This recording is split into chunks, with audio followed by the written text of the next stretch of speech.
দুই ভাই উঠিয়া দৌড়াইয়া বাড়িতে চলে গেল। বাড়িতে গিয়ে দেখে মাও কান্দে, বাবাও কান্দে। দুই ভাই মায়ের গলার মধ্যে জাবরায় ধরে বলে, মা গো তুমি কেন সত্য গোপন করেছো? মায়ে বলে, কি সত্য গোপন করেছি? ও মা, নানাই সব বলিয়া দিছে, তুমি নাকি আজকে মরিয়া যাইবা। ও মা, তোমারে মরতে দিব না। ও মা, তুমি যদি মরিয়া যাও আমরা কারে মা বলে রাখবো? মা গো, কার বুকের মধ্যে আমরা মাথা রাইখা ঘুমাও? ক্ষুধা লাগলে কি খাবার খাওয়াবি? দুঃখের সময় কে সান্ত্বনা দিবে? গোসল দিয়ে কে তুল মালিশ করে দিবি? ফাতেমার কলিজা যেন ফাটিয়া যায়। সন্তানদেরকে কি জবাব দিবে? না, কোনো জবাব নাই। ফাতেমাও কান্দে, আলীও কান্দে, হাসান হুসাইন কান্দে। দুই ভাই বুদ্ধি করলো, চল চল আমরা দরজার মধ্যে গিয়া তরবারি নিয়ে দাঁড়াই, আমাদের করে আজরাইলকে ঢুকতে দিব না। মাত্র 6 মাস আগে আল্লাহর নবী ইন্তেকাল করেছে। আল্লাহর নবী ইন্তেকালের সময় দুই ভাইকে 2টা পাগড়ি দিয়া গেছে, দুই ভাইকে 2টা জুব্বা দিয়া গেছে, দুই ভাইকে 2টা টুপি দিয়া গেছে। ওই নাতিরা দুই ভাই নানার দেওয়া জুব্বা পরিধান করিয়া, নানার দেওয়া টুপি পরিধান করিয়া, নানার দেওয়া পাগড়ি পরিধান করিয়া তরবারি নিয়ে দরজার মধ্যে দাঁড়াইলো। আমাদের ঘরে আজরাইলকে ঢুকতে দিব না, মাকে নিতেও দিব না। আল্লাহু আকবার বলে। লা ইলাহা ইল্লাল্লাহ, লা ইলাহা, লা ইলাহা। সবাই মোহাব্বতে জিকির করি, লা ইলাহা, লা ইলাহা ইল্লাল্লাহ, লা ইলাহা। গাড়ি চলে না ড্রাইভার সারা, বিমান চলে না পাইলট সারা, নৌকা চলে না মাঝি সারা, পৃথিবী চলে না আল্লাহ সারা। লা ইলাহা, লা ইলাহা ইল্লাল্লাহ। বহু দূরে মদিনা, কেমনে যাহব জানি না। মদিনা যাওয়ার আশা আছে না নাই? মদিনা যাইতে পারলাম না, মদিনা দেখতে পারলাম না, মদিনা যাইতে পারলাম না, মদিনা দেখতে পারলাম না। মদিনা নাম কত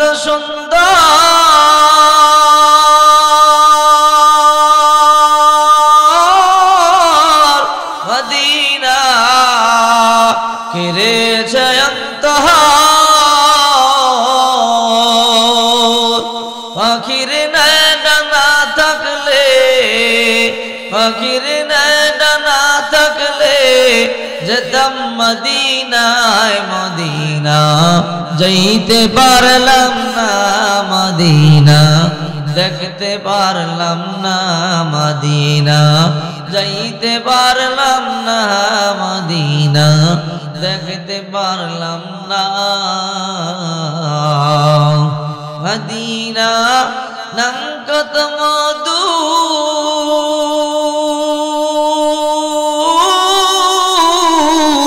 মদিনা আর যে কত দূর। ওই মদিনার পথের ধুলি আমি মাখতে পারলাম না, মদিনা যাইতে পারলাম না, মদিনা দেখতে পারলাম না। আরবেরি উবাল হাওয়া,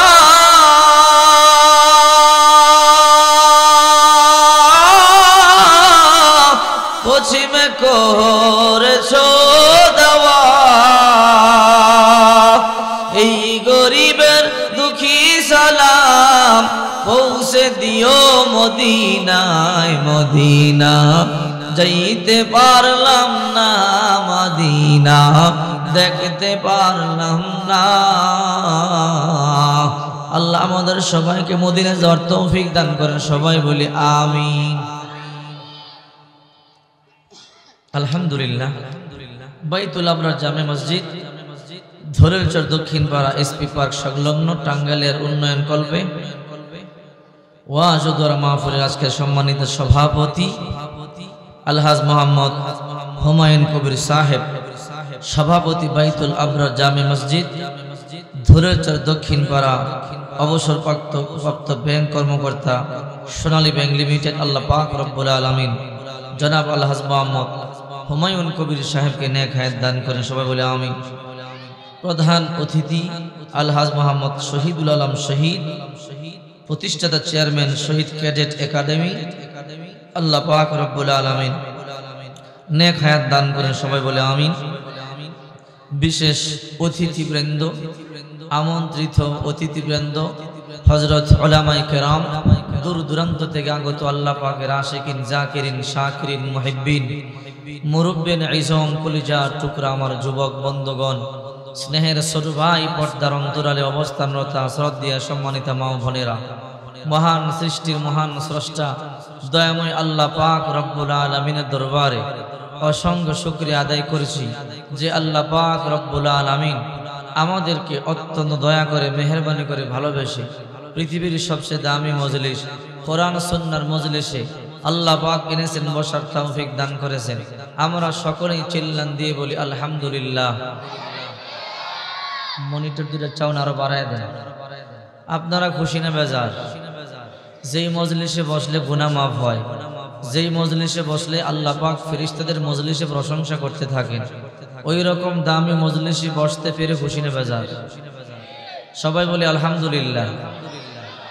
আপনারা কি কেউ রাগ করে আছেন? আমি সালাম দিয়েছি, অনেকে জবাব দেন নাই। সালাম দেয়া কি সুন্নাত, জবাব দেয়া কি মাসআলা? তো সবাই আমরা ভালো করে জানি, কিন্তু আমলে না কম, ঠিক কিনা জোরে বলেন। রাসূল করিম সাল্লাল্লাহু আলাইহি ওয়াসাল্লাম বলেন, কোন ব্যক্তি যদি সালামের আমল করে আল্লাহ পাক রব্বুল আলামিন ওই ব্যক্তিকে জান্নাতের মেহমান বানায় দিবেন। রাসূল করিম সাল্লাল্লাহু আলাইহি ওয়াসাল্লাম বলেন, মান সাল্লামা 40 রাজুলান ফি জামাআতিনা ফুরাদা লাইলা ওয়া নাহারা মাতা যালিকাল ইয়াউম দাখালাল জান্নাহ। কোন ব্যক্তি যদি দৈনিক 40 জন মানুষকে সালাম দেয়, কয়জন মানুষকে?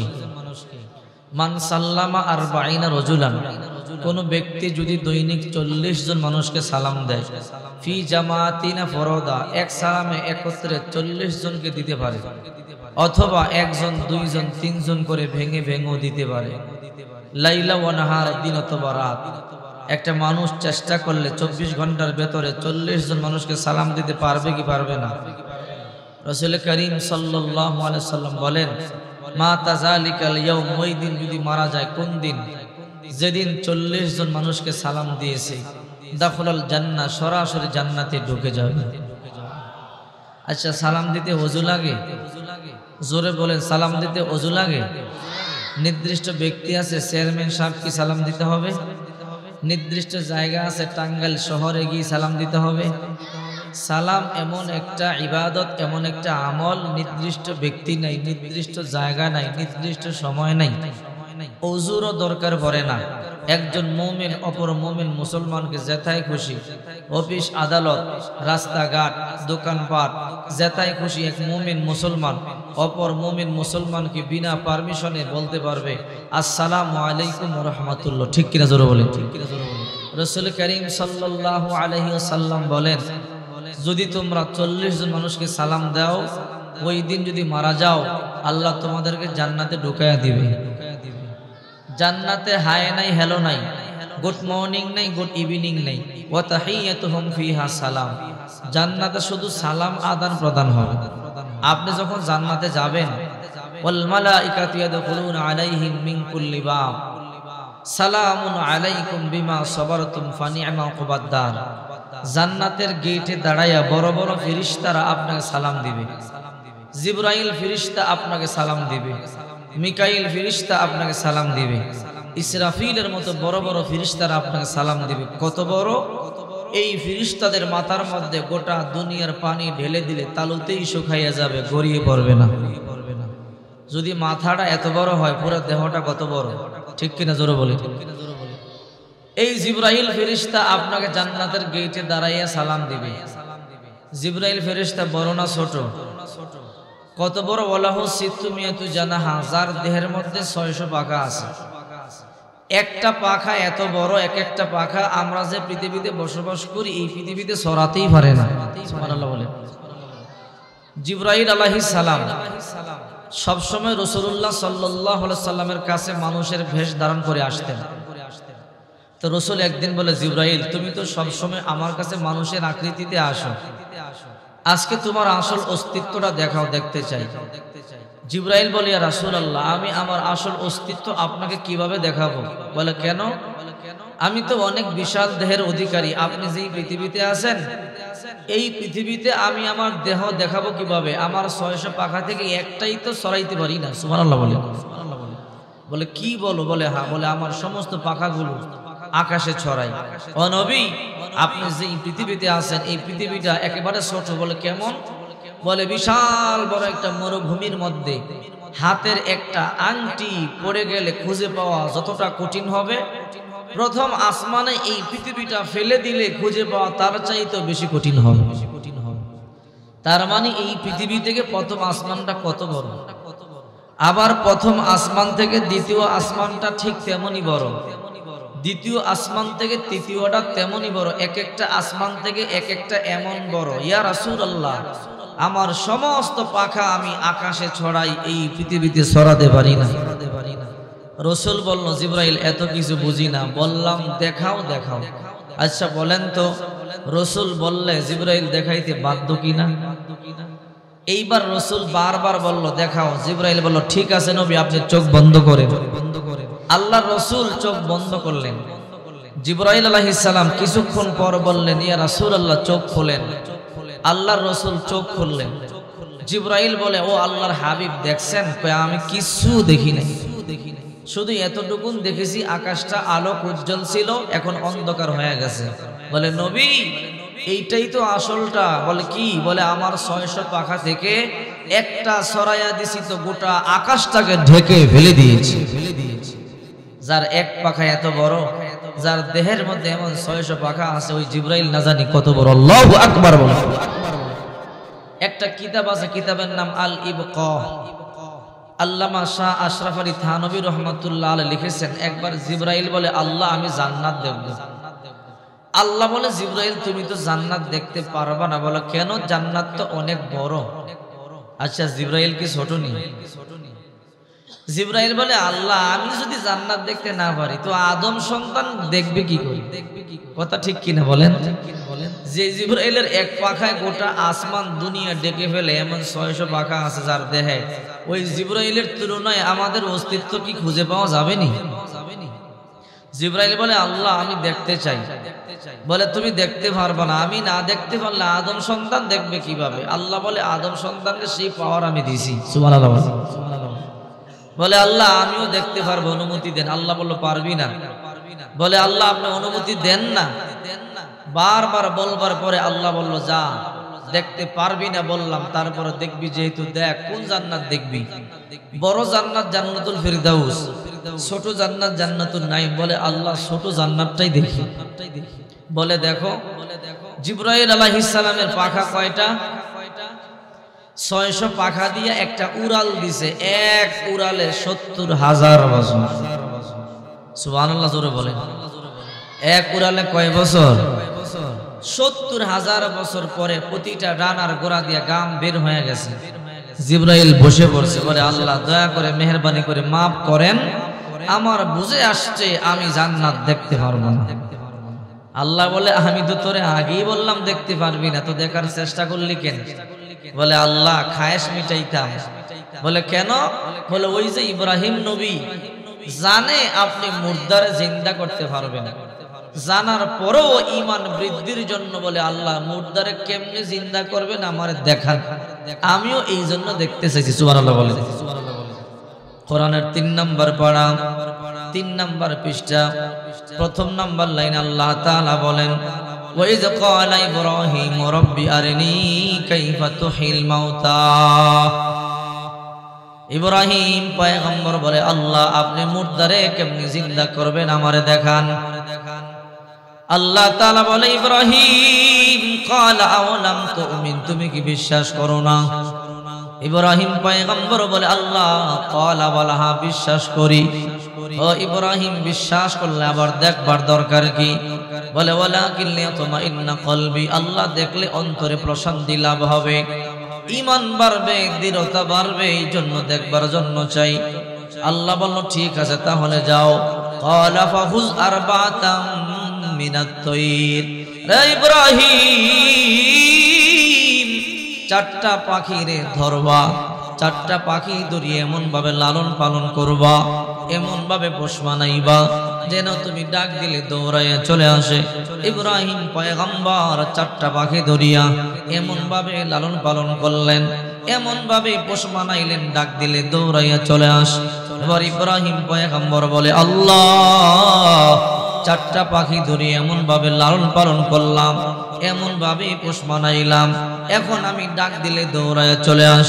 আল্লাহ তাআলা বলে রে ইব্রাহিম এইবার চারটা পাখি জবাই দিয়া দাও, জবাই দিয়া গোশতগুলোকে একত্রে করিয়া একেবারে পাটার মধ্যে বাটিয়া ফেলো, গোশতগুলোকে একেবারে মিক্স করিয়া ফেলো।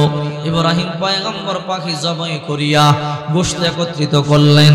মা বোনেরা পাটার মধ্যে যেমনি মরিচ হলুদ বাটে এই রকম বাটিয়া বাটিয়া গোশতগুলোকে মিক্স করে ফেললেন। আল্লাহ তাআলা বলে ইব্রাহিম এইবার কোনটা কাকের গোশত আলাদা করো, কোনটা ময়ূরের গোশত আলাদা করো, কোনটা মোরগের গোশত আলাদা করো। ইব্রাহিম পয়গম্বর বলে আল্লাহ আমিও পারবো না, দুনিয়ার কারো দ্বারা সম্ভব হবে না। আল্লাহ বলে ইব্রাহিম তাহলে যাও যাও, বড় বড় চারটা পাহাড়ের চূড়ার মধ্যে গোশতগুলোকে চারটা বন্টন করে রাখিয়া চলে আসো। ইব্রাহিম পয়গম্বর বড় বড় চারটা পাহাড়ের মধ্যে গোশতগুলোকে বন্টন করিয়া রাখিয়া চলে আসলো। আহারে আসার পরে আল্লাহ তাআলা বলে ইব্রাহিম সুম্মা দুহুম ইয়াতিনাকা সায়া, রে ইব্রাহিম এইবার পাখিগুলোকে নাম ধরিয়া তুমি ডাক দিতে দেরি হবে, আমি আল্লাহ তোমার কাছে পৌঁছাইয়া দিতে দেরি করব না।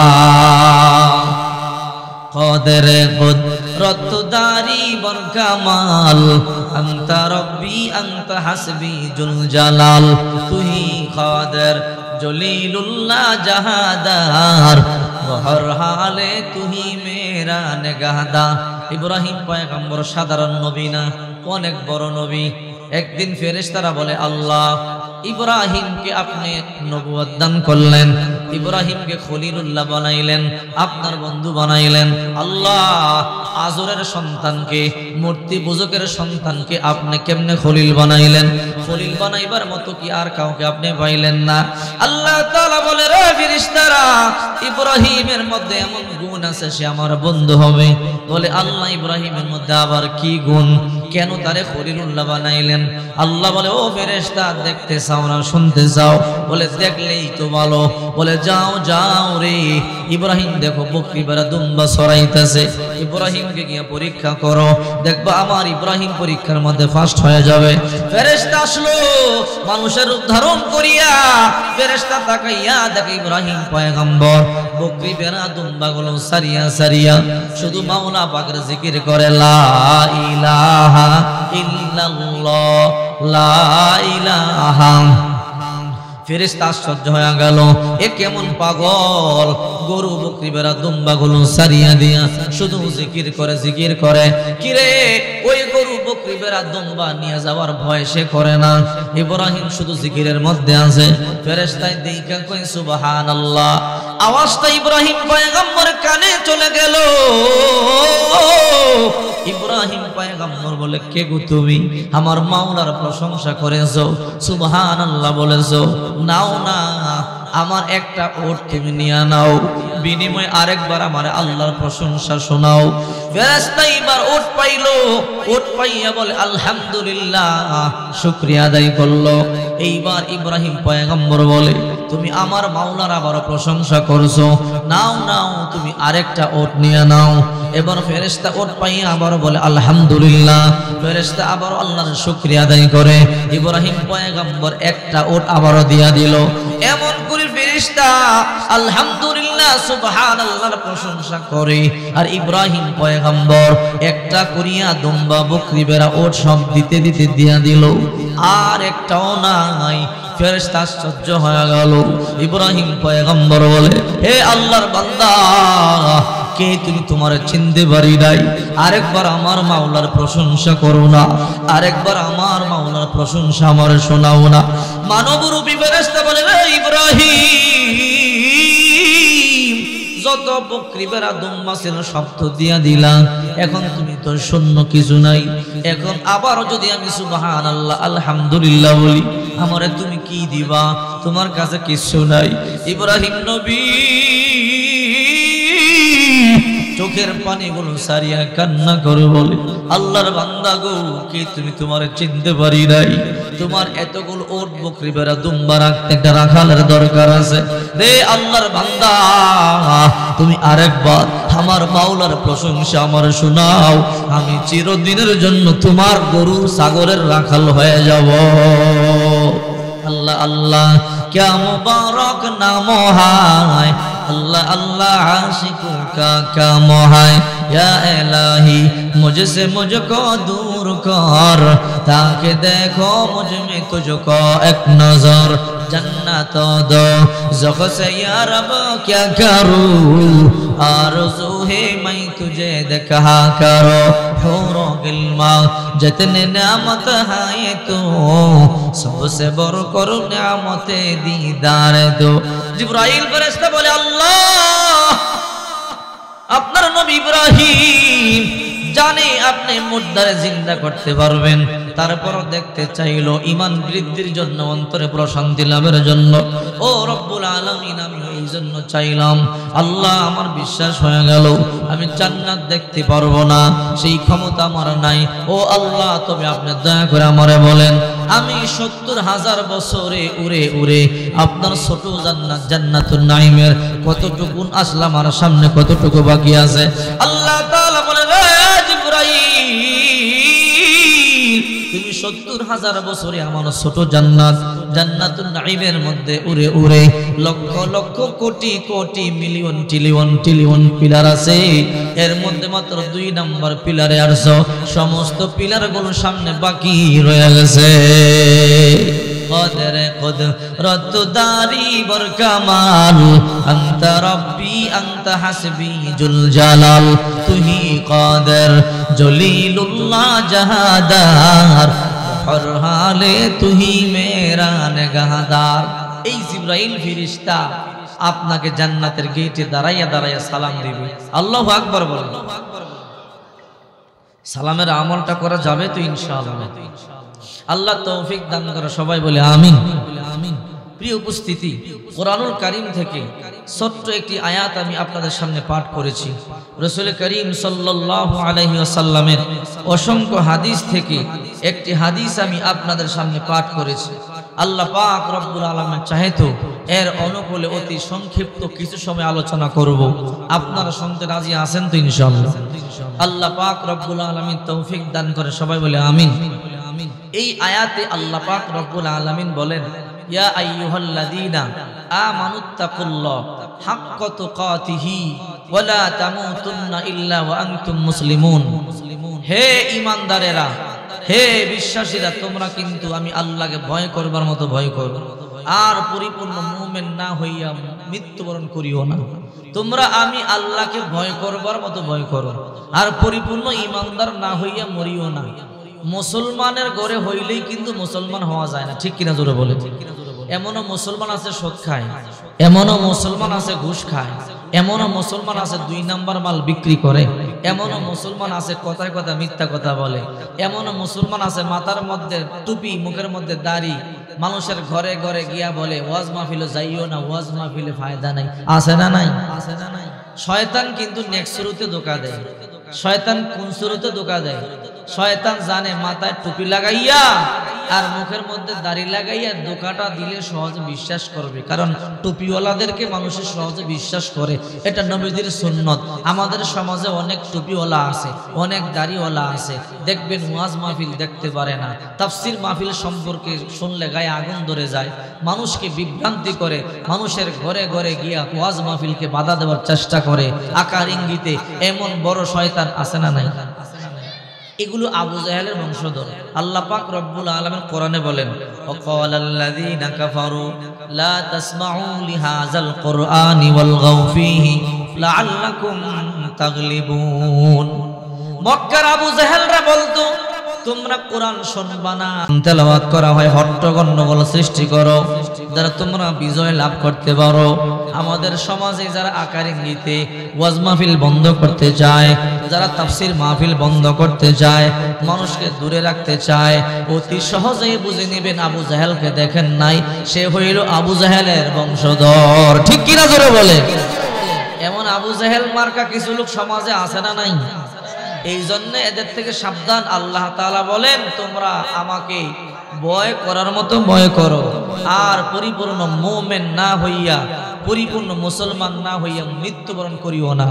আমরা তো আল্লাহরে ভয় করি না, মৃত্যুরে ভয় করি না। যদি মৃত্যুরে ভয় করতাম, আল্লাহর জাহান্নামকে ভয় করতাম, তাহলে আমরা সুদের কারবার করতে পারতাম না, আমরা মিথ্যা কথা বলতে পারতাম না, 2 নাম্বার মাল বিক্রি করতে পারতাম না, মানুষকে ধোঁকা দিতে পারতাম না। ঠিক কিনা জোরে বল? মৃত্যুর ভয় আমাদের মধ্যে নাই। রাসূল করিম সাল্লাল্লাহু আলাইহি সাল্লাম, তার কোনো গুনাহ ছিল? তারপরও রাসূল করিম সাল্লাল্লাহু আলাইহি সাল্লাম দৈনিক 70 বার, কখনো 100 বার তওবা করেছে, যার ব্যাপারে আল্লাহ পাক রব্বুল আলামিন বলেন, লিয়াগফিরু লাকাল্লাহু মা তাকাদ্দামা মিন যামবি। ও নবী, আপনার আগেও গুনাহ নাই, আপনার পরেও গুনাহ নাই। যেই নবীর আগেও গুনাহ নাই, যেই নবীর পরেও গুনাহ নাই, ওই নবী দৈনিক 70 বার 100 বার তওবা করতে পারলে, আমরা ঘন্টায় ঘন্টায় গুনাহ করি, মিনিটে মিনিটে গুনাহ করি, সেকেন্ডে সেকেন্ডে গুনাহ করি। আমাদের তো সারাক্ষণ তওবার মধ্যেই লেগে থাকা উচিত। ঠিক কিনা জোরে বলেন? ভালো করে শুনবেন, আশ্চর্য হয়ে যাবেন। রাসূল করিম সাল্লাল্লাহু আলাইহি ওয়াসাল্লাম বলেন, এই পৃথিবীর মধ্যে সবচেয়ে দামি নারী হলো 4 জন। কয়জন? ভালো করে মনে রাখবেন। আফজলুন নিসাই আহলিল জান্নাহ খাদিজা বিনতে খুয়াইলিদ ও ফাতিমা বিনতে মুহাম্মদ ও মারইম বিনতে ইমরান ও আসিয়া বিনতে মুজাহিম। এই দুনিয়ার মধ্যে যত নারী আছে, 1 নাম্বার নারী হইল মা Khadija, 2 number Fatima, 3 number Maryam, 4 number Asiya. চিন্তা করে দেখেন, 1 নাম্বার নারী মা খাদিজা, যাকে আল্লাহ পাক রব্বুল আলামিন নিজে সালাম দিয়েছে। ওই মা খাদিজা জান্নাতের সুসংবাদ প্রাপ্ত একজন নারী। রাসূলুল্লাহ সার্টিফিকেট দিয়েছে, দুনিয়াতে যত নারী এসেছে, যত নারী আসবে, সবার থেকে দামি হইল খাদিজাতুল কুবরা। অথচ ওই মা খাদিজা মৃত্যুর ভয়ে হাউমা হাউমা করিয়া কান্না করেছে। মা খাদিজা ইন্তেকালের সময় চোখের পানিগুলো সারিয়া সারিয়া কান্না করে। ছোট্ট মেয়ে ফাতেমা দৌড়াইয়া গিয়া মায়ের মাথার কাছে বসিয়া বলে, মা গো, আপনি কান্না বন্ধ করেন, আপনি কান্নালে আমারও কান্না চলে আসে। ও মা খাদিজা, কান্না বন্ধ করেন। মা খাদিজা কান্না বন্ধ করে না। ছোট্ট মেয়ে ফাতেমা বলে, মা আপনি কান্না বন্ধ করেন, আপনি কাঁদলে আমারও কান্না চলে আসে। ও মা, আপনি এমন করিয়া চোখের পানি সারিয়া কেন কান্না করেন?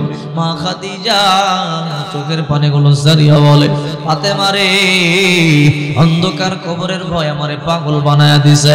যেই কবরে সাথী নাই, বাতি নাই, যেই কবরে বন্ধু নাই, যেই কবরে বান্ধব নাই, সেই কবর আমি কেমনে দেখবো? ওই কবরের ভয় আমারে পাগল বানায়া দিছে। ছোট্ট মেয়ে ফাতেমা বারবার বোঝায়, মা কান্না বন্ধ করেন। মা খাদিজা কান্না বন্ধ করে না। কিছুক্ষণ পর রাহমাতুল লিল আলামিন ঘরে ঢুকলো।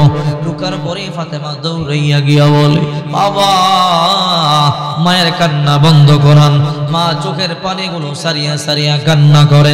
ও রাহমাতুল লিল আলামিন, মা এমনি কান্না করলে আমার কান্না চলে আসে। আল্লাহর পয়গম্বর রাহমাতুল লিল আলামিন মা খাদিজার কাছে চলে আসলেন, মাথার মধ্যে হাত দিয়া বলে, খাদিজা রে কান্না বন্ধ করো। মা খাদিজা কান্না বন্ধ করে না।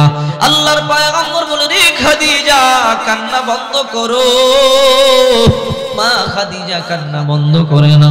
আল্লাহর পয়গম্বর বলে, খাদিজা রে আমি না তোমারে অনেক ভালোবাসি, তুমিও আমারে ভালোবাসো। ও খাদিজা কান্না বন্ধ করো। মা খাদিজা আল্লাহর পয়গম্বরের কেমন ভালোবাসতো। রাহমাতুল লিল আলামিন রাত 2টা-3টা বাজে পর্যন্ত মানুষের দুয়ারে দুয়ারে গিয়ে কালিমার দাওয়াত দিত। রাত 2টা-3টা-4টা বাজে আল্লাহর পয়গম্বর যখন ঘরে ফিরিয়া দরজার মধ্যে আস্তে করিয়া নক করত, খাদিজা আমি রহমতের নবী আসছে, দরজা খুলিয়া দাও। মা খাদিজা দরজা খুলিয়া দিত।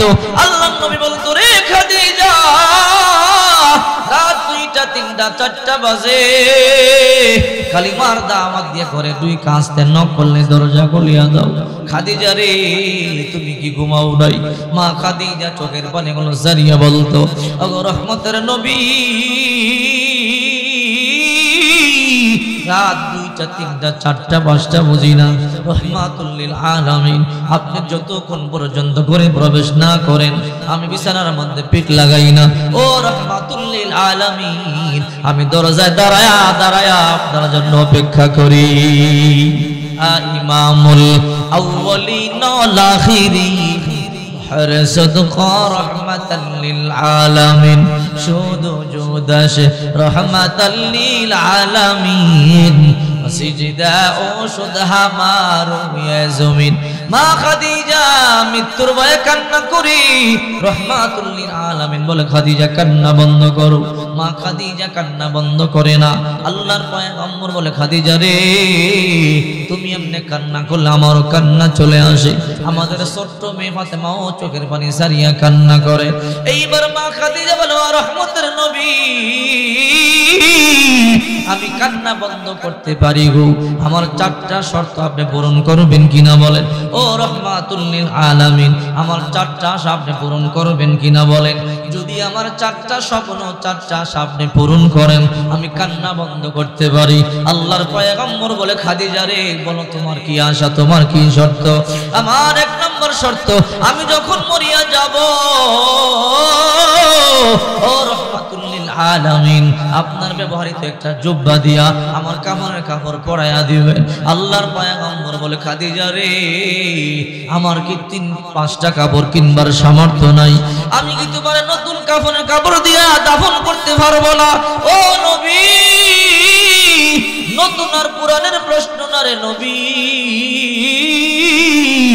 আমার বড় ভয় লাগে কবরের ভয়। যেই কবরের সাথী নেই, বাতি নেই, বন্ধু নেই, বান্ধব নাই, আমার বড় ভয় লাগে।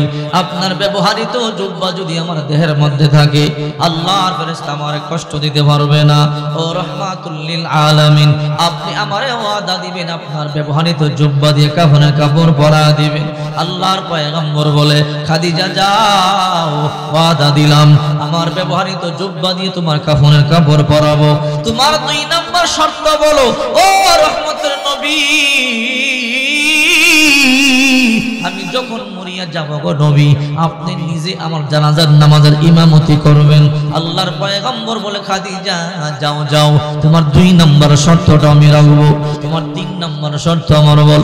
ও রাহমাতুল লিল আলামিন আমি যখন মরিয়া যাব আমার লাশটা নিয়ে আপনি নিজে কবরে নামবেন, আমার লাশটা নিয়ে কবরে নাই না আপনার হাত দিয়ে মাটিগুলো দিবেন। আল্লাহর পয়গম্বর বলে, যাও যাও তোমার 3 নম্বর শর্তটাও মানবো খাদিজা, তোমার 4 নম্বর শর্ত আমার বলো। রহমতের নবী গো ওই অন্ধকার কবরে সাথী নেই বাতি নেই, ওই অন্ধকার কবর আমি একলা একলা কেমনে থাকবো।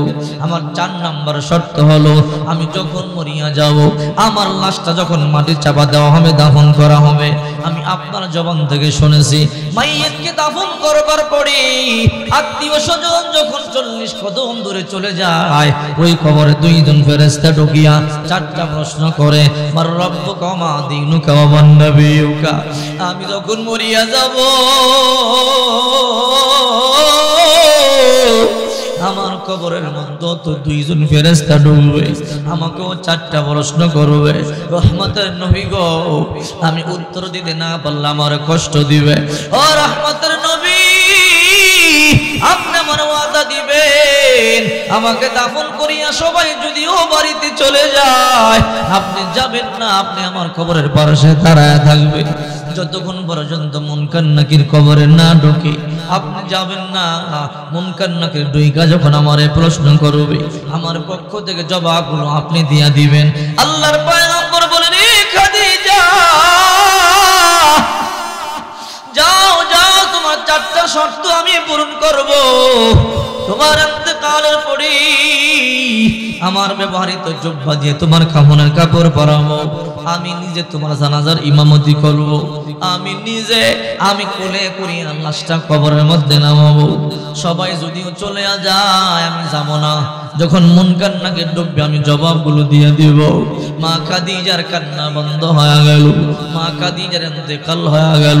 মা খাদিজার ইন্তেকালের পরে আল্লাহর নবী 1 নম্বর শর্ত পূরণ করলেন, আল্লাহর পয়গম্বর ব্যবহৃত জুব্বা দিয়ে কাফনের কাপড় পরায়া দিলেন। 2 নম্বর শর্ত তাও পূরণ করলেন, আল্লাহর পয়গম্বর নিজের জানাজার ইমামতি করলেন। 3 নম্বর শর্ত রহমাতুল লিল আলামিন লাশটা নিয়ে কবরে নামছে। আল্লাহর নবী লাশটা নিয়ে কবরে নাইমা বলে, ও দর মালিক, কিছুক্ষণ আগে আমার খাদিজা আমার রহমতের কোলে ছিল, আমি আমার রহমতের কোল থেকে তোমার কোলে হস্তান্তর করতেছি। ও আল্লাহ, আমার খাদিজারে তুমি কিন্তু কষ্ট দিও না। মাটি চাপা দিয়া দিল, সবাই যার যার করে চলিয়া গেল। আল্লাহর নবী রহমাতুল লিল আলামিন একা একা কবরের পাশে দাঁড়া রইলেন।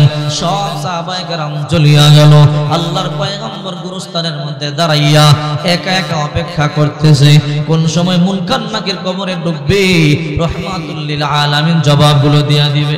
সবাই চলে গেল। আবু বকর বলে, ও নবী, তাকায় দেখেন দাফন কার্য শেষ হয়ে গেল, সবাই যার যার বাড়িতে চলে গেল, এখনো পর্যন্ত আপনি যান না, কারণটা কি গো নবী? আগে তো দেখতাম দাফন করি আপনিও চলিয়া যান, আজকে কেন যান না? কবরের পাশে দাঁড়ায় রইলেন। আল্লাহর পয়গম্বর বলে, আবু বকর তুমিও চলে যাও, আমি যাইতে পারবো না। আবু বকর বলে, ও রহমাতুল লিল আলামিন, তাকায়া দেখেন ওই যে বেলা ডুবিয়া গেল, সূর্য লাল হয়ে গেল। নবী গো চলেন বাড়িতে চলিয়া যাই। আল্লাহর পয়গম্বর বলে, না রে আবু বকর তুমিও চলিয়া যাও, আমি যাব না, আমি যাইতে পারবো না। কেন গো নবী? আমি আমার খাদিজার ওয়াদা দিয়েছি, সবাই চলে গেল, আমি যাইতে পারবো না, আমি কবরের পাশে দাঁড়ায়া থাকবো যতক্ষণ পর্যন্ত মুনকার নাকির কবরে না ডুববে, আমি যাব না। মুনকার নাকির ঢুইকা যখন খাদিজারে প্রশ্ন করবে, খাদিজার পক্ষ থেকে আমি রহমাতুল লিল আলামিন জবাবগুলো দিয়া দিব। লম্বা সময় হয়ে গেল, সবাই চলে গেল, সন্ধ্যা হয়ে গেল। রহমাতুল লিল আলামিন আশ্চর্য হয়ে গেল, চোখের পানি সারিয়া কান্না শুরু করে দিল। সব সময় 40 কদম আত্মীয়রা দূরে চলে গেলে মুনকার নাকির ঢুকে। আজকে এত লম্বা সময় হয়ে গেল, সবাই কখন বাড়িতে চলে গেল, এখনো পর্যন্ত মুনকার নাকির কেন কবরে ঢুকে না? আল্লাহর নবী রহমাতুল লিল আলামিন চোখের পানিগুলো সারিয়া কান্না শুরু করে দিল। আল্লাহ তাআলা বলে, রে জিবরাইল, তাড়াতাড়ি যা আমার বন্ধুরে গিয়া বল, আমার বন্ধু যেন বাড়িতে চলিয়া যায়। জিবরাইল আয়েশা বলে, আসসালাতু ওয়াসসালামু আলাইকা ইয়া রাসূলুল্লাহ, আসসালাতু ওয়াসসালামু আলাইকা ইয়া হাবিবাল্লাহ।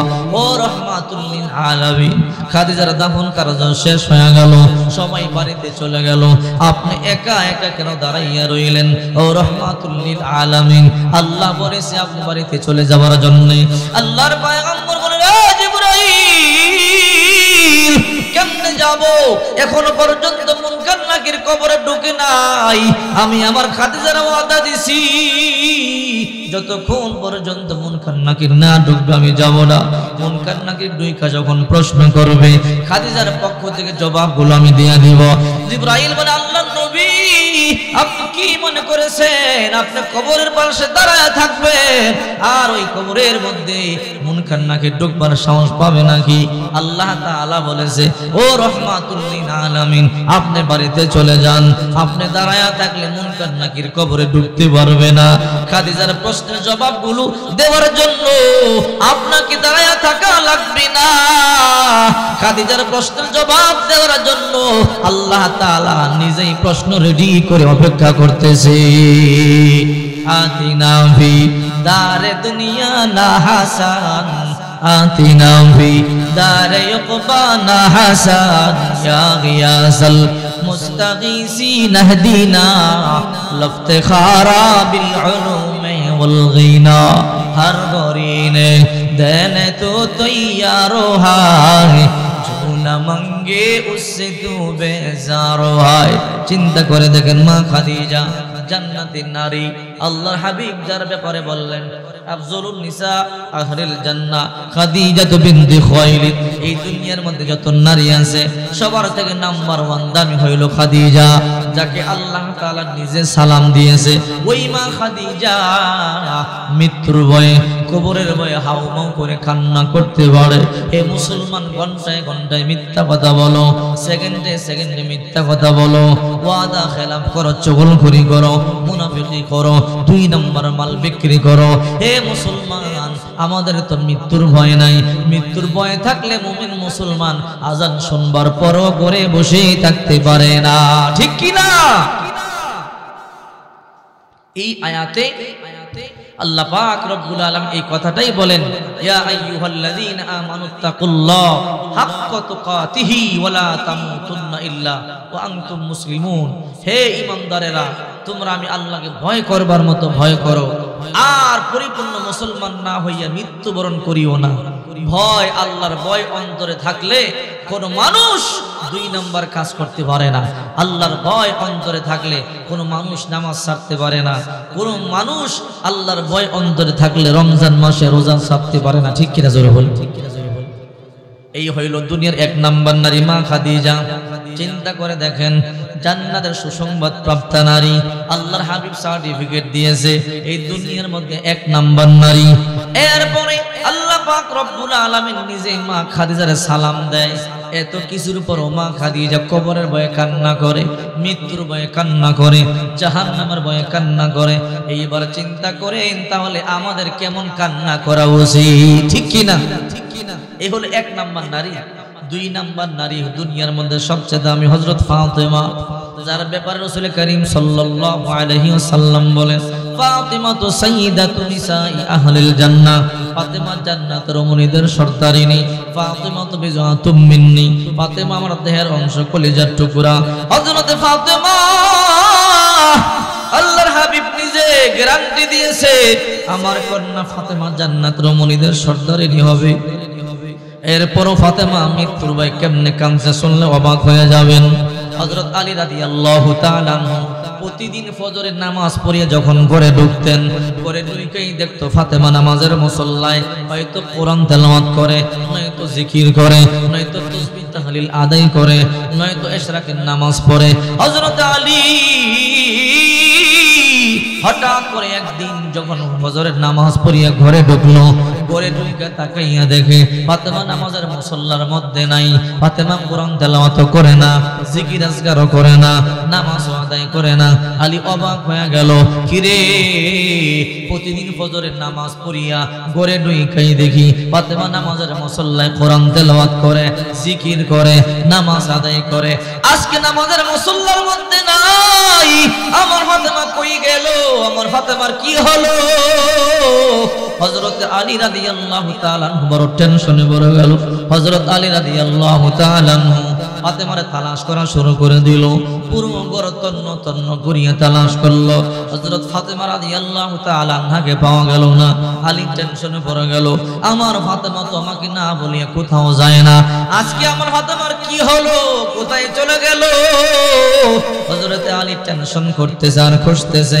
হঠাৎ করে তাকাইয়া দেখে ফাতেমা রান্না করে সকাল বেলায় রান্না বসাইয়া দিছে। হযরত আলী অবাক হয়ে গেল, ও ফাতেমা, যখন সকালবেলা মসজিদের মধ্যে যাই, কপালটার মধ্যে হাত দিয়ে দেখলাম প্রচন্ড জ্বর। ফাতেমা রে, এই জ্বর নিয়ে সকালবেলা কেন রান্না বান্না বসাইলা? প্রতিদিন করে দুই কাই দেখি কোরআন তেলাওয়াত করো, জিকির আজকার করো, তাসবিহ তাহলিল আদায় করো, আজকে নামাজ আদায় করলা না, কোরআন তেলাওয়াত করলা না, আজকে তাসবিহ তাহলিল আদায় করলা না। ও ফাতেমা, সকালবেলায় রান্না বান্না বসাইয়া দিলে কারণটা কি? আলী আশ্চর্য হয়ে গেল, তাকাইয়া দেখে আজকে রান্নাটা একটু ভিন্ন রান্না। এত বড় আটার খামিরা বানাইলো, যেই আটা দিয়া রুটি বানাইলে এক সপ্তাহ পর্যন্ত খাওয়া যাবে। ঘরে যত পুরাতন কাপড় চোপড় ছিল সব নামাইলো দাওয়াত করবার জন্য। আলী বলে, রে ফাতেমা, এত বড় আটার খামিরা সকালবেলায় কেন বানাইলা? যে আটা দিয়া রুটি বানাইলে এক সপ্তাহ পর্যন্ত খাওয়া যাবে। ও ফাতেমা, ঘরে যত পুরাতন কাপড় চোপড় ছিল সব নামাইলা, কারণটা কি আমার বলো? হযরত ফাতেমা চোখের পানিগুলো সারিয়া কান্না করে আলীর হাতটা ধরিয়া বলে, আলী গো, আজকে এমন একটা স্বপ্ন আমি দেখছি। ও আলী, এই স্বপ্নের ব্যাখ্যা আমার বুঝতে কষ্ট হয় নাই, এই স্বপ্নটা দেখে আমি অবাক হয়ে গেলাম। ও ফাতেমা, কি স্বপ্ন দেখছো? আমি স্বপ্ন দেখেছি আমার বাবা রহমাতুল লিল আলামিন আমার ঘরে দুই কাকি যেন তালাশ করতেছিল। অনেক লম্বা সময় তালাশ করিয়া না পাইয়া আমার আব্বা রহমাতুল লিল আলামিন চলে যায়। আমি দৌড়াইয়া গিয়ে বললাম, ও আব্বা জান, আমার ঘরে কি তালাশ করতেছিলেন? না পাইয়া চলিয়া যান। আমার আব্বা জান তখন বলল, মা ফাতেমা রে, আমি তো তোরই তালাশ করতেছিলাম। ও বাবা, আমার কেন তালাশ করতেছিলেন? রে মা ফাতেমা, আজকে এমন একটা সংবাদ তোমার দিব, যে সংবাদটা শুনবার পরে আশ্চর্য হয়ে যাইবা। কি সংবাদ? রে মা ফাতেমা, আজকে সারি খাইছো আলীর সাথে, ইফতার করবা আমি বাবা রহমাতুল লিল আলামিনের সাথে। আল্লাহু আকবার বলেন। ফাতেমার বুঝতে বাকি নাই, আমার আব্বা জান যে সংবাদটা মানে দিল রে, আমি আজকে মরিয়া যাব, আমার ইন্তেকাল হয়ে যাবে, আজকে আমার জানটা কবজ হয়ে যাবে। আমার আব্বা আমার কি বলিয়া গেল, রে আলী, আজকে সারি খাইছি, আপনার সাথে ইফতার করবো আমার বাবার সাথে। হযরত ফাতেমা বলে, আলী, আমার বুঝতে কষ্ট হয় নাই, আজকে আমার জিন্দেগির শেষ দিন, আজকে আমি মরিয়া যাব, আজকে আমি কবর দেশে চলে যাব। আলী বলে, ফাতেমা রে, এত বড় আটার খামিরা কেন বানাইলা? যে আটা দিয়া রুটি বানাইলে এক সপ্তাহ পর্যন্ত খাওয়া যাবে। ফাতেমা বলে, আলী, আমি ভালো করিয়া জানি আপনি আমার বড় ভালোবাসেন, মোহাব্বত করেন। আলী গো, হাসান হুসাইন আমার বড় ভালোবাসে, মোহাব্বত করি। আজকে আমি যখন মরিয়া যাব, আমার ঘরে এক সপ্তাহ পর্যন্ত শোক চলবে, কান্নাকাটি চলবে, আমার ঘরে রান্না বান্না হবে না, আপনি না খায়া থাকবেন, হাসান হুসাইন না খায়া থাকবে। আমি ফাতেমা সহ্য করতে পারবো না, এই জন্য এত বড় আটার খামিরা বানাইলাম, এক সপ্তাহের জন্য রুটি বানাইয়া দিয়া যাব, যেন হাসান হুসাইনকে নিয়ে আপনি খাইতে পারেন। ফাতেমা, বুঝলাম বুঝলাম, এতগুলো পুরাতন কাপড় চোপড় কেন নামাইলা? ফাতেমা বলে, আলী, আপনি ভালো করিয়া জানেন আপনার খেদমত করতে আমি পছন্দ করি। আলী গো, আজকে আমি মরিয়া যাব, আজকে আমার হায়াতের জিন্দেগির শেষ দিন। ওয়ালে, আমি আর আপনার কাপড় চোপড় দাওয়াত করতে পারবো না, আমি আর আপনার খেদমত করতে পারবো না। এই জন্য যত পুরাতন কাপড় চোপড় ছিল সব নামাইলাম দাওয়াত করবার জন্য। আলীও কান্দে, ফাতেমাও কান্নাকাটি করে। হঠাৎ করে ফাতেমা চোখের পানি সারিয়া বলে, আলী গো, আমার দুইটা শর্ত আপনি পূরণ করবেন কিনা বলি, আমার দুইটা মনের আশা আপনি পূরণ করবেন কিনা বলে।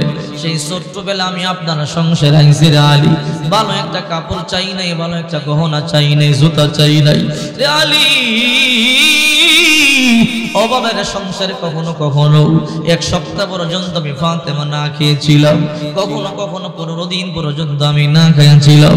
এমন সময় গেছে রে, আমি ফাতেমা 1 মাস পর্যন্ত পানি খাইয়া খেজুর খাইয়া কাটাইছি রে আলী।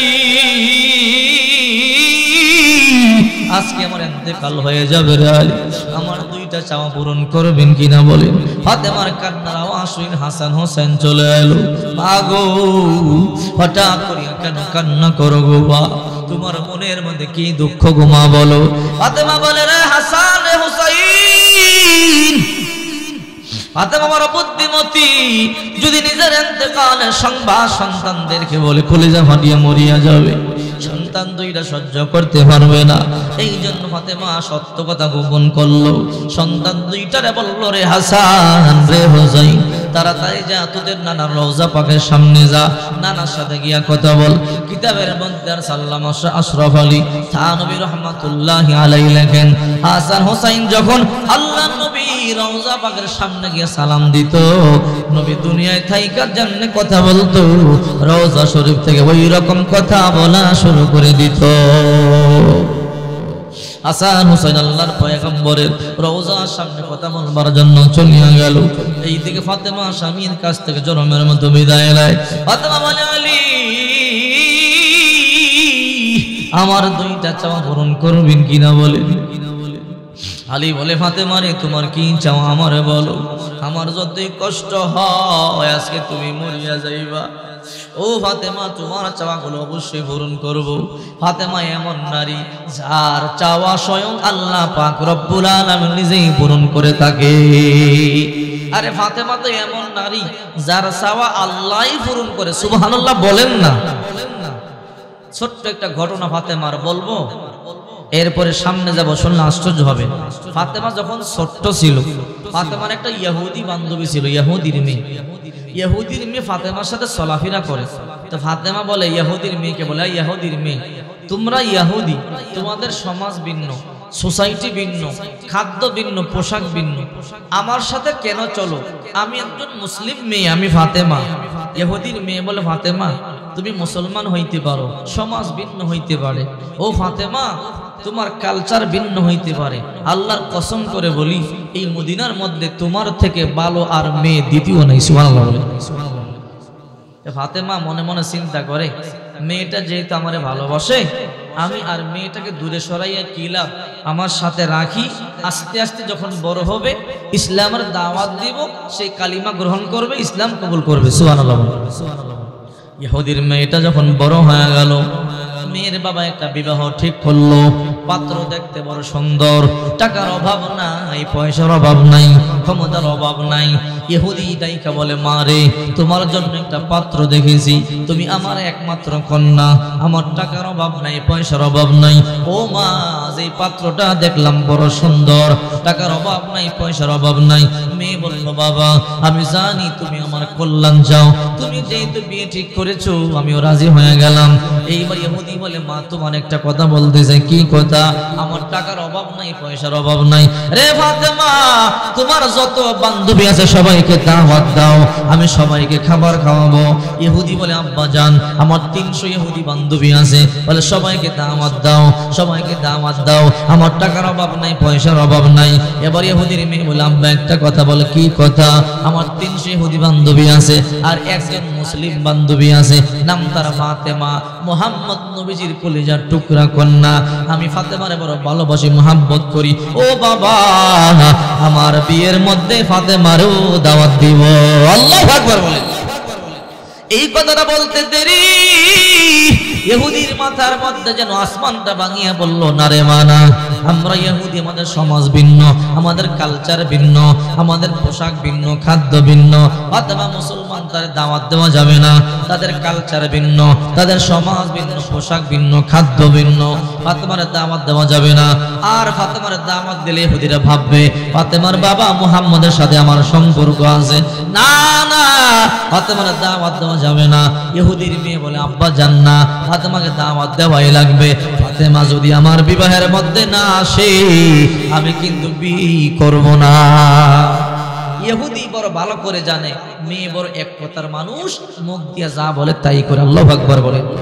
ইহুদির মেয়ে বলে ও বাবা আমার 300 বান্ধবী দাওয়াত দিলাম, কেউ আসুক আর নাই, ফাতেমা না আসলে বিয়ে করবো না। ইহুদি বলে না রে মানা, ফাতেমার দাওয়াত দেওয়া যাবে না।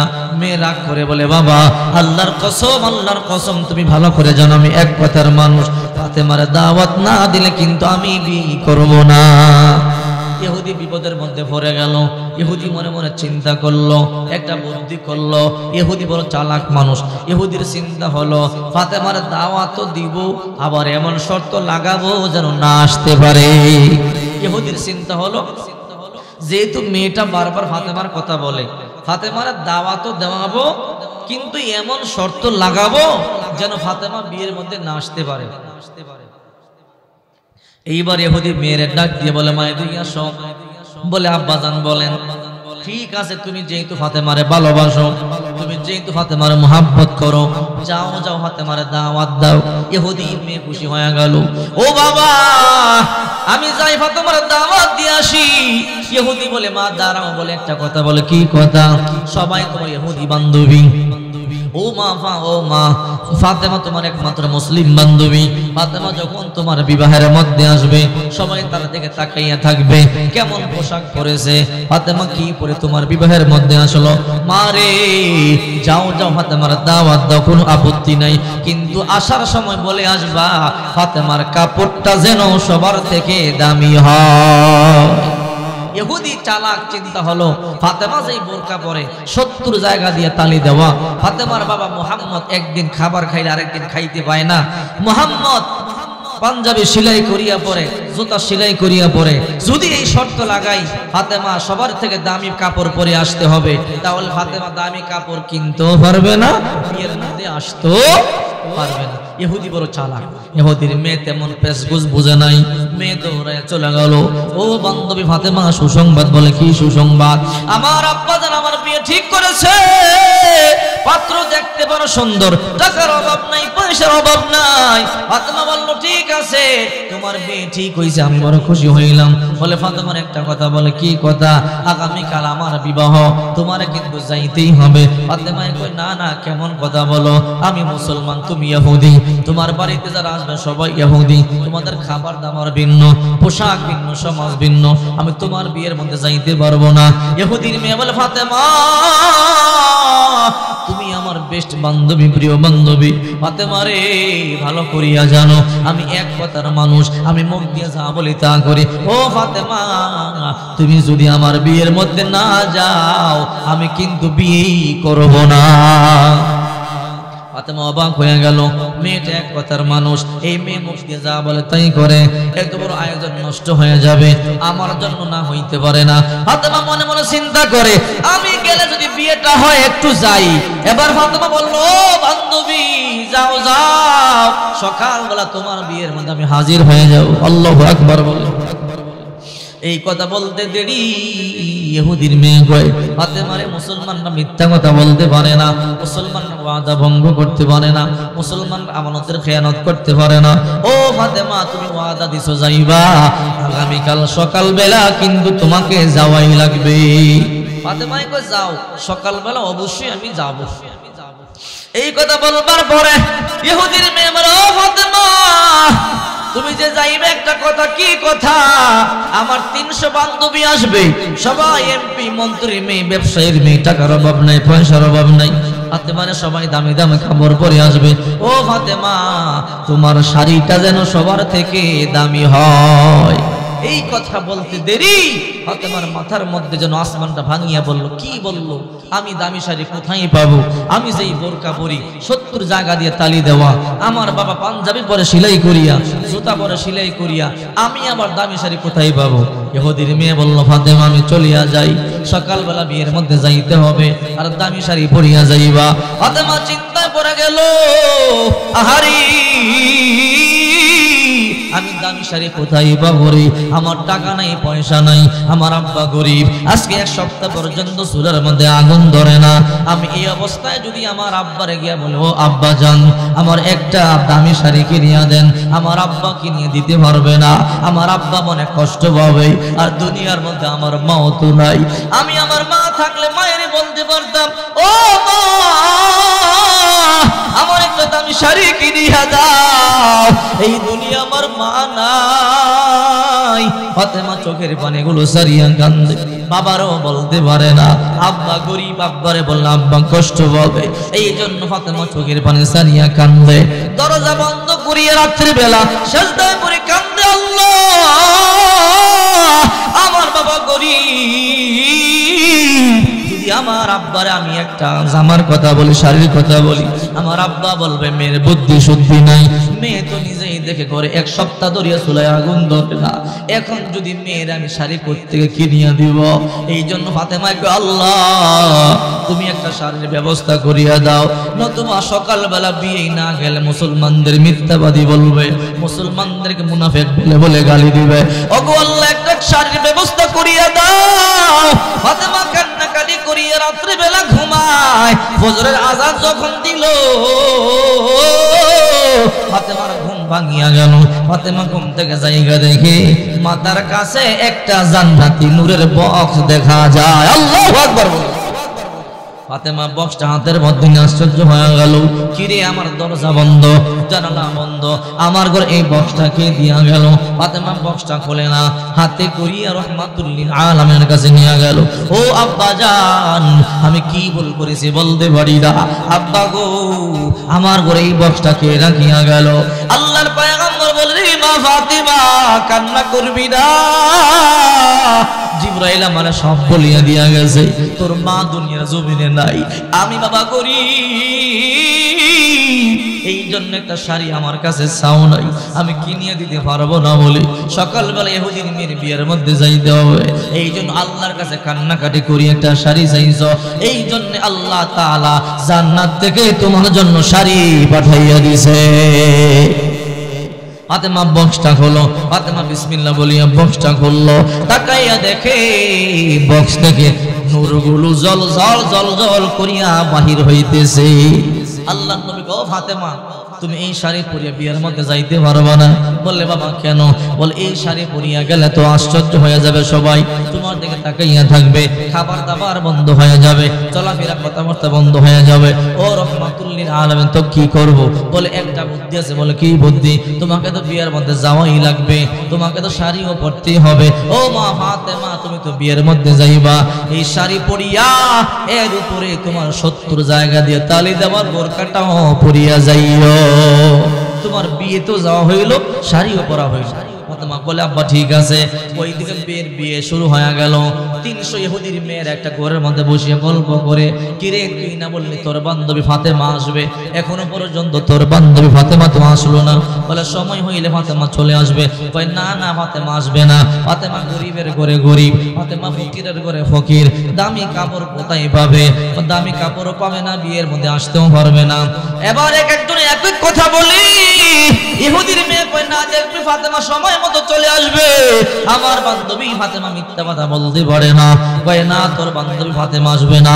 হঠাৎ করে তাকাইয়া দেখা যায় হাঁটি হাঁটি পা পা করে ফাতেমা বিয়ে বাড়িতে হাজির হইতেছে। আল্লাহু আকবার বলে। কিন্তু ফাতেমার গায়ে 70 জায়গা দিয়ে তালি দবরকা ভরা। ইহুদির মেয়েরা কই দেখ ফকিন্নির কোনে ফকিন্নি বিয়ে খাওয়ার জন্য পাগল হয়ে গেছে, 70 জায়গা দিয়ে তালি দেওয়া বোরকা পরে বিয়ে খাইতে চলে আসছে। আরেকটাকে ফাতেমা এইটা বইরা কেন আসলা, এর থেকে তো সালার সডই ভালো ছিল। আরেকটাকে কই দেখ লোভ সামলাইতে পারে নাই, জীবনে গোশত পোলাও খায় নাই, এই জন্য খাইতে চলে আসছে। আরে ফাতেমার কলিজা ফাটিয়া যায়, যে যা পারে তাই বলতেছে, বৎসনা দিতেছে। গরিবের করে গরিব বলিয়া বলিয়া ফাতেমারে বৎসনা দেয়। ফাতেমা চোখের পানি সারিয়া কান্না শুরু করে দিল। ফাতেমা হাঁটি হাঁটি পা পা করে ঘরে ঢুকিয়া গেল। এইবার বান্ধবী কানে কানে কয়, ও ফাতেমা তোমারে না বললাম দামি একটা শাড়ি পরে আসবা, এই 70 জায়গা দিয়ে তালি দেওয়া শাড়িটা কেন বললা? ফাতেমা কিছু কথা বলে না। ইহুদির মেয়েরাকে, ও ফাতেমা এর থেকে ভালো তো সালার শর্টই, এটা কেন কইতে আসলা?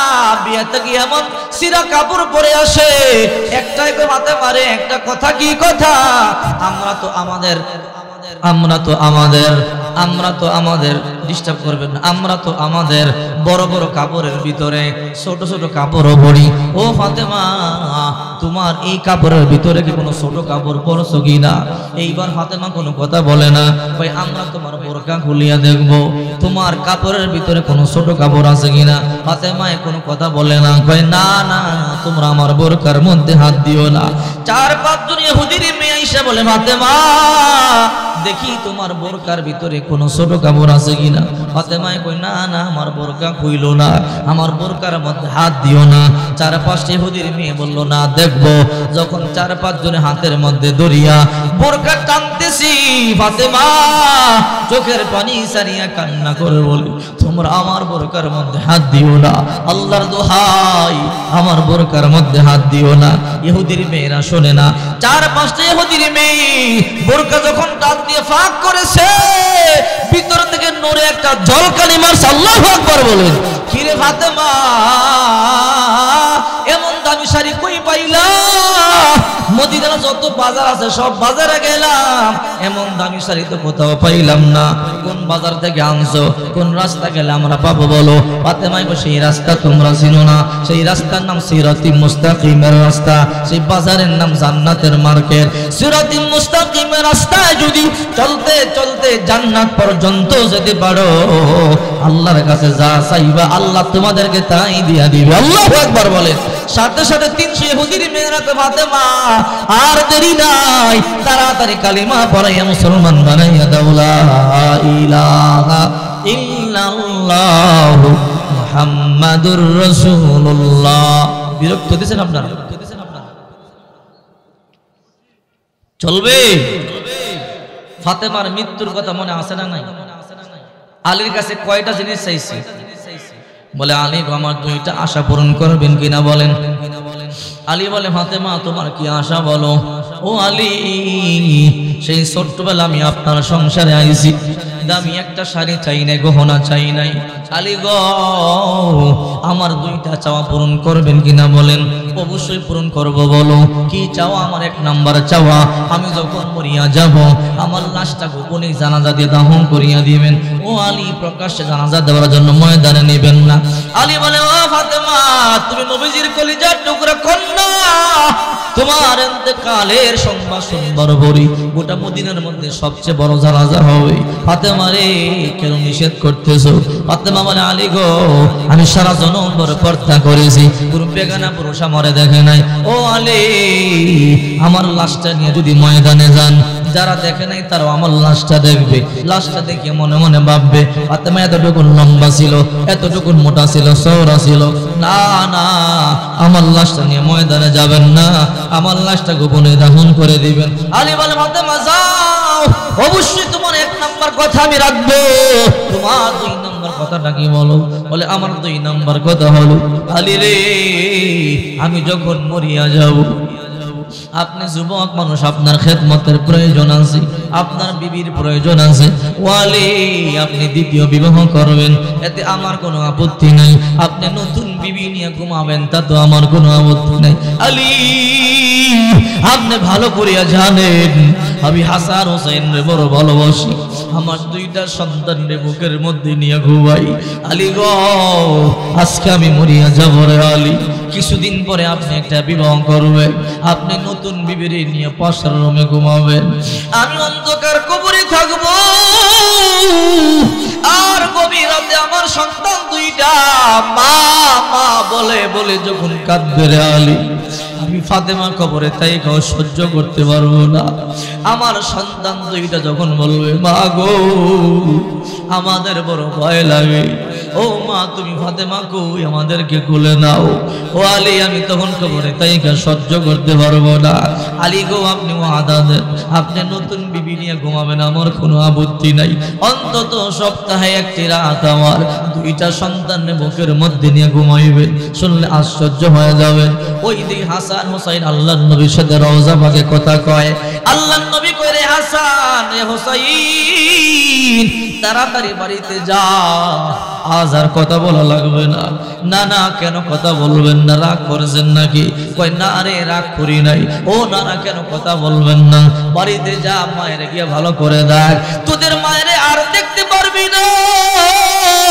মায়ের গিয়ে ভালো করে জনমের মতো দেখ, মায়ের আদর কর। বলে না না, কেন? বলে তোদের মা আজকে জনমের মতো আমার কাছে চলে আসবে। এই সংবাদটা শুনতে দেরি,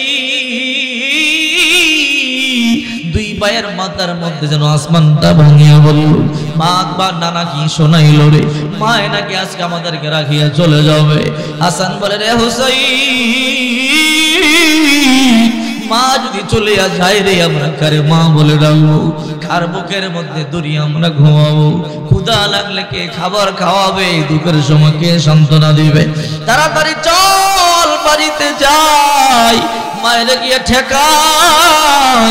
প্রয়োজনে দুই ভাইয়ে যুদ্ধ ঘোষণা করবো আজরাইলের সাথে, প্রয়োজনে শহীদ হব, এরপরও আমরা মাকে মরতে দিব না। আল্লাহু আকবার বলে দুই ভাই উঠিয়া দৌড়াইয়ে বাড়িতে চলে গেল। বাড়িতে গিয়ে দেখে মাও কান্দে, বাবাও কান্দে।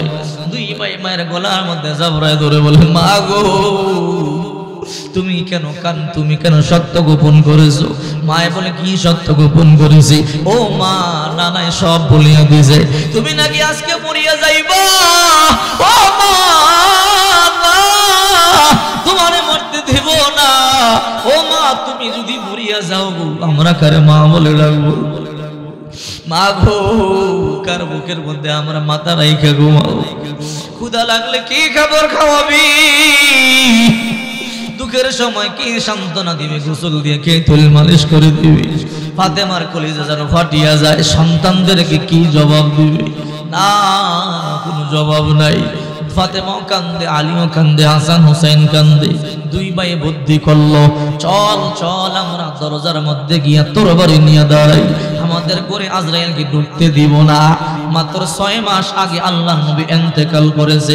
আল্লাহর নবী ইন্তেকালের সময় দুই ভাইকে 2টা পাগড়ি দিয়া গেছে, দুই ভাইকে 2টা জুব্বা দিয়া গেছে, দুই ভাইকে 2টা টুপি দিয়া গেছে। ওই নাতিরা দুই ভাই নানার দেওয়া জুব্বা পরিধান করিয়া, নানার দেওয়া টুপি পরিধান করিয়া, নানার দেওয়া পাগড়ি পরিধান করিয়া তরবারি নিয়ে দরজার মধ্যে দাঁড়াইলো। আমাদের ঘরে আজরাইলকে ঢুকতে দিব না, মাকে নিতেও দিব না। আল্লাহু আকবার বলে আজরাইলের সাথে একটা যুদ্ধ। আল্লাহু আকবার বলে বিরক্ত হইতেছেন নাকি আপনারা? আল্লাহ বলে, রে আজরাইল যাও রে যাও, ফাতেমার জানটা কবজ করে নিয়ে আসো। আজরাইল আসছে, আয়েশা দেখে দুই ভাই দরজার মধ্যে দাঁড়ানো, সালাম দিছে, আসসালামু আলাইকুম ইয়া ইমাম হাসান, আসসালামু আলাইকুম ইয়া ইমাম হুসাইন। একটু করে ঢুকবো, ঢুকবার মতো সুযোগ দিয়া দাও। কই, আপনি কেন করে ঢুকবেন? আপনি পুরুষ মানুষ, আপনি করে ঢুকতে পারবেন না, আমাদের মা পর্দা করে, আপনি করে ঢুকবেন কেন? কই, তোমরা দুই ভাই তরবারি নিয়ে কেন দাঁড়াইছো? কই, শুনছি আজরাইল নাকি আজকে আসবে মায়ের জান কবজ করতে, যদি আজরাইল রে পাই দুই ভাই তরবারি দিয়ে জবাই করব। আজরাইলকে খাইছে রে।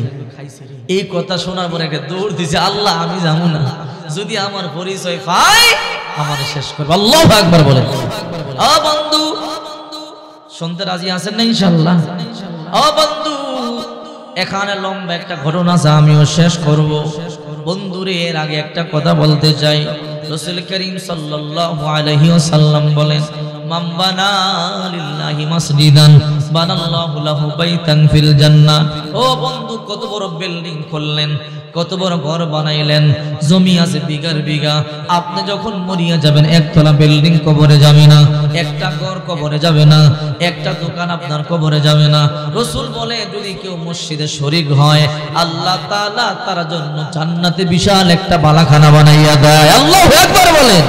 বলে, ইমারত রাবরি বরাসে মানা আকে বাজিরে জমি গর্দিনে হা গর সরস্তম শৌকতা সুরদ বুয়াদ চাহে চু বহরা মে দরগুরল দুরদবুয়াদ। চোখ দুইটা বন্ধ করে চিন্তা করেন, বিল্ডিং বানাইতে বানাইতে আসমান পর্যন্ত বানাইলেন, এরপরে যখন মরে যাবেন আপনি কিন্তু 3.5 হাত কবরেই যাবেন, একতলা বিল্ডিং কবরে যাবে না। ঠিক কিনা বলেন?